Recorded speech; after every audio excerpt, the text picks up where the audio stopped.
Subscribe कीजिए F study class channel को और बेल आइकन को दबाइए लेटेस्ट वीडियो सबसे पहले देखने के लिए।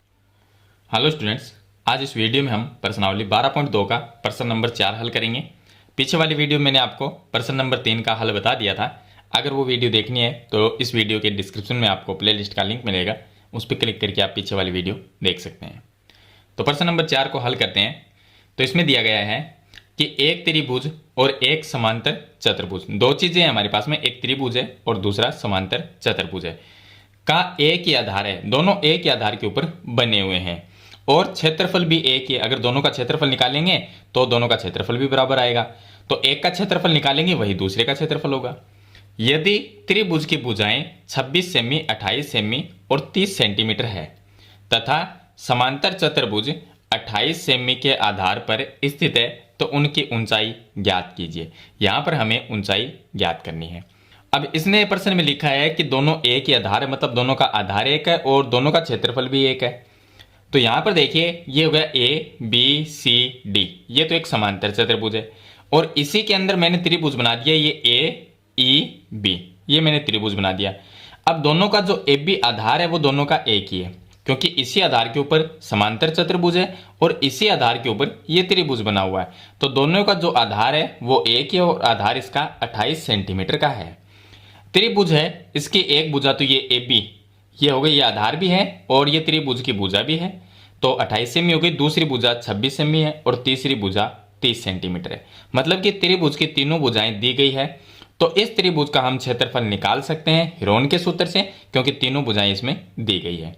और जो त्रिभुज का क्षेत्रफल होगा वही इस समांतर चतुर्भुज का क्षेत्रफल होगा, क्योंकि ये बात इसमें लिखी हुई है कि दोनों का क्षेत्रफल क्या है, बराबर है। तो पहले हम त्रिभुज का क्षेत्रफल निकालेंगे और जो त्रिभुज का क्षेत्रफल होगा वही समांतर चतुर्भुज का क्षेत्रफल होगा। फिर समांतर चतुर्भुज का जो क्षेत्रफल का फॉर्मूला होता है उससे हम ऊंचाई ज्ञात कर लेंगे। तो चलिए इसको हल करते हैं। यहां पर हम पहले त्रिभुज का क्षेत्रफल निकालते हैं। त्रिभुज ए ई बी का क्षेत्रफल, इस त्रिभुज का हम क्षेत्रफल ज्ञात करेंगे। अब क्षेत्रफल ज्ञात करने के लिए हीरोन का सूत्र हम काम में ले लेंगे, क्योंकि ये तीनों इसकी भुजाएं दी गई है। और हीरोन के सूत्र से पहले हमें अर्ध परिमाप निकालना होता है, यानी एस का मान। तो यहां पर हम लिखते हैं अर्ध परिमाप। अर्ध परिमाप, अर्ध परिमाप का मतलब होता है एस बराबर में। अर्ध परिमाप कैसे निकालते हैं? त्रिभुज की तीनों भुजाओं को जोड़ना है और उसमें 2 का भाग दे देना है। तो एक हो गई 26 सेंटीमीटर की भुजा, प्लस दूसरी हो जाएगी 28 सेंटीमीटर और प्लस तीसरी भुजा हो गई 30 सेंटीमीटर और इसमें 2 का भाग देंगे। तो इन तीनों को प्लस करेंगे तो ये आ जाएगा 84। तो यहां पर हम लिख देंगे s बराबर में 84/2। 84 में 2 का भाग देंगे तो ये आ जाएगा 42 सेंटीमीटर। ये आ गया इसका अर्ध परिमाप। अब हम इस त्रिभुज का क्षेत्रफल निकाल लेते हैं हीरोन के सूत्र से। तो चलिए मैं हीरोन का सूत्र लिख देता हूं। तो ये होता है हीरोन का सूत्र s माइनस ए, s माइनस बी और s माइनस सी। s यहां पर अर्ध परिमाप होगा, s की जगह 42 लिखना है और ए बी सी ये त्रिभुज की जो तीनों भुजाएं हैं तो इनको हम ए बी सी मान लेंगे। ये ए हो जाएगी, ये बी हो जाएगी, ये सी हो जाएगी, ऐसे मान लेंगे। तो चलिए इसमें मान रखते हैं। तो पहले s की जगह रखना है 42, उसके बाद में ब्रैकेट में 42 माइनस ए का मतलब पहली भुजा 28 ले लेंगे, फिर दूसरी भुजा फिर से लिखेंगे s माइनस बी, तो यह आ जाएगा 42 माइनस दूसरी भुजा इसकी 30 और फिर से s माइनस सी का मतलब हो गया 42 माइनस तीसरी भुजा इसकी 26 और इस पे हम अंडर रूट लगा देंगे। आगे हल करेंगे तो ये 42 का 42 रह जाएगा, गुणा 42 माइनस 28 करेंगे तो ये रह जाएगा 14, गुणा में 42 माइनस 30 करेंगे तो ये 12 आ जाएगा और फिर गुणा में 42 माइनस 26 करेंगे तो ये आ जाएगा 16 और इसका अंडर रूट कर देंगे। आगे हल करेंगे तो देखिए 42 को हम लिख सकते हैं 14 गुणा में 3, ये लिख सकते हैं और फिर से गुणा में ये 14 आ जाएगा। फिर ये 12 है, इसको लिख सकते हैं 4 गुणा 3 और 16 को लिख सकते हैं 4 गुणा 4। इस तरह लिख लेंगे क्योंकि हमें रूट निकालना है। तो आप कैसे भी रूट निकालना है आपको कैसे भी निकाल सकते हैं। आप यहाँ पर देखिए 14 कितनी बार है, 2 बार, तो 14 आ जाएगा रूट से बाहर। फिर इसमें 3 भी 2 बार है तो 3 भी बाहर आ जाएगा। फिर यहाँ पर ये 4 और 4 3 बार है वैसे तो, लेकिन यहाँ पर 4 और 4 ये 2 बार है, इनमें से एक 4 को हम बाहर ले लेंगे। तो अंडर रूट में क्या रहेगा ये देखेंगे, 14 बाहर आ गया, 3 और 3 2 बार है, ये भी बाहर आ गया। यहाँ पर एक 4 रह गया ये। अब इस 4 का भी रूट निकल सकता है, 2 आ जाएगा।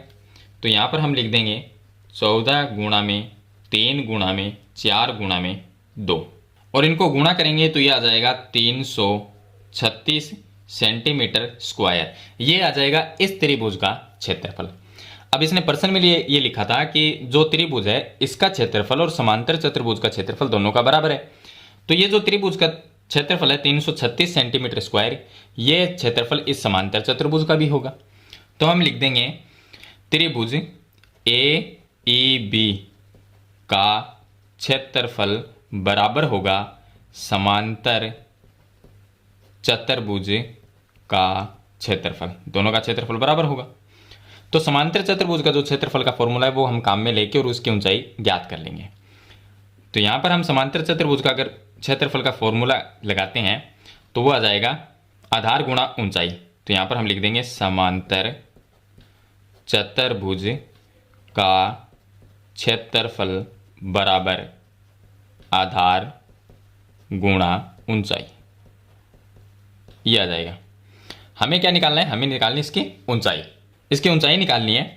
तो समांतर चतुर्भुज का क्षेत्रफल कितना है, इस त्रिभुज के क्षेत्रफल के बराबर, और त्रिभुज का क्षेत्रफल कितना है 336। तो यहाँ पर हम लिख देंगे इसकी जगह 336 बराबर आधार कितना है, ये आधार है इसका 28 सेंटीमीटर। तो ये लिख देंगे 28 और गुणा में ऊंचाई की जगह हम h लिख देंगे।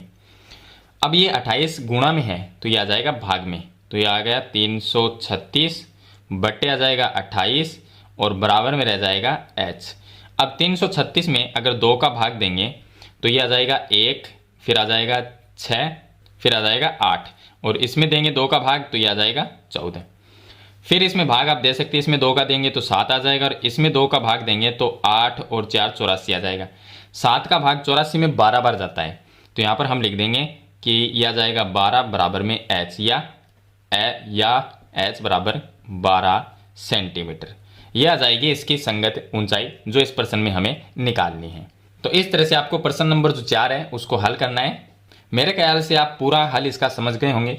फिर भी इसके बारे में कोई सवाल या सुझाव है तो मुझे कमेंट बॉक्स में जरूर लिखना। वीडियो पसंद आए तो लाइक और शेयर जरूर कर देना। इस चैनल पे नए तो सब्सक्राइब करना। हम मिलते हैं नेक्स्ट वीडियो में, तब तक के लिए थैंक यू।